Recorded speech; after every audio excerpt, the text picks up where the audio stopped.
Қайырлы күн, каналға қош келдіңіздер. Сіздермен бірге Инка Максовна. Бүгін біз осындай күлше нанды пеште пісіру тәсілін көрсетемін. Керек ингредиенттердің бәрі видеоның астында толық жазылған. Видеоны соңына дейін көріп, лайк басып, тіркелуді ұмытпаңыз.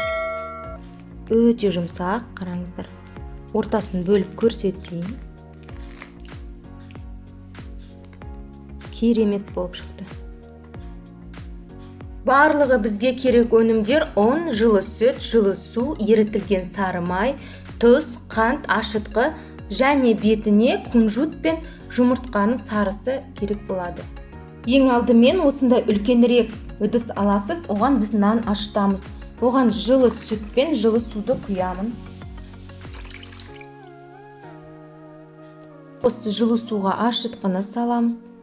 Ашытқының жақсы жұмыс істеу үшін қант саламыз. 2 шай қасық қант, 1 шай қасық тұзды саламыз. Жақсылап араластырамыз. Араластырғаннан кейін бетін пищевой пленкамен жауып, ашытқының жұмыс істегенін күтеміз 5-10 минутқа. Уақыт өтті, біздің ашытқы көтерілді, ол жұмыс жасап тұр. Енді бұған ерітілген сары майды саламыз.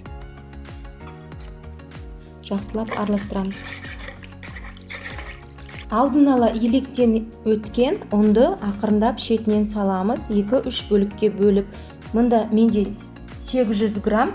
Сіздерге ұнның құрамына, тығыздығына қарай 700 немесе 800 грамм кетуі мүмкін. Алдын ала венчикпен араластырып аламыз, қолымыз былғанбай үшін. Ұнды саламыз да қолмен араластырамыз.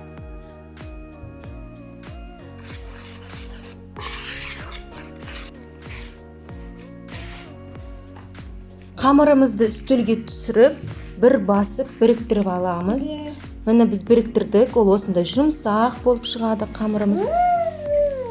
Енді осыны жаңағы ыдысымызға салып, бетін жауып, кемінде 40 минуттан 2 сағатқа дейін нанды көтерілгенше жылы жерге қойып ашытамыз.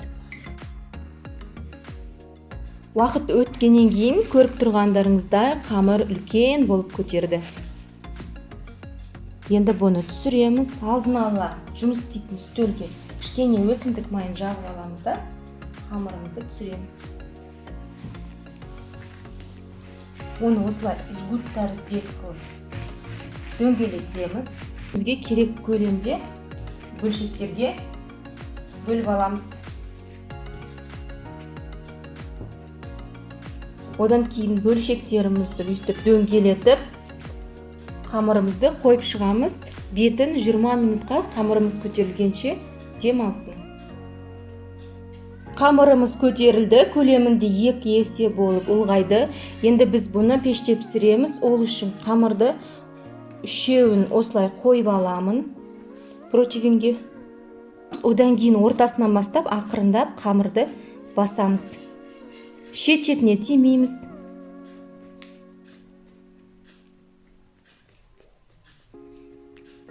Осылай дөңгелетіп, қамырымыздың формасын келтіреміз.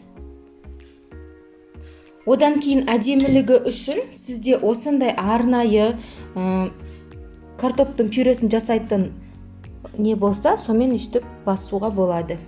Әдемілігі үшін. Немесе осы ненің өзімен дәл ортасынан осылай бассаңыздар да болады. Міне, әдемі болып шықты. Қамырдың бетіне жұмыртқаны ағымен қоса бірге шайқап аламыз. Одан кейін оған 1 ас қасық сүт құямыз және жақсылап араластырамыз. Сүтті өзіңіздің қалауыңыз бойынша араластырсаңыз да болады, араластырмасаңыз да болады.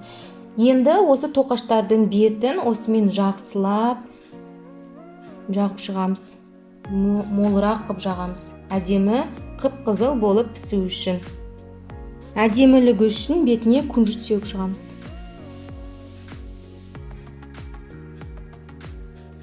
Күнжіт болмаса макта себуге де болады. Дайындап алған күлше нандарымызды 25 минутқа 190 градуста пеште пісіреміз. Қараңыздар, қандай керемет, тәбетіңді шақырып тұратын жұмсақ осындай біздің күлше нандар дайын болып шықты. Өте жұмсақ, қараңыздар. Ортасын бөліп көрсетейін. Керемет болып шықты. Бұны сіздерді қонақ келген кезде дастарханға осылай пісірсеңіз өте керемет болып шығады. Барлығы осы құрамнан 10 дана болып шығады. Егер кішірек істесеңіз, жасасаңыз, онда сізде 12 дана да шығуы мүмкін. Өте керемет, жұмсақ, бауырсақтың қасына қойсаңыз болады. Каналда бірінші рет жасағаннан сәтті болып шығатын рецептілердің түрлері көп. Міндетті түрде тіркелуді ұмытпаңыз. Видеоны соңына дейін көргендеріңізге рахмет. Сау болыңыздар.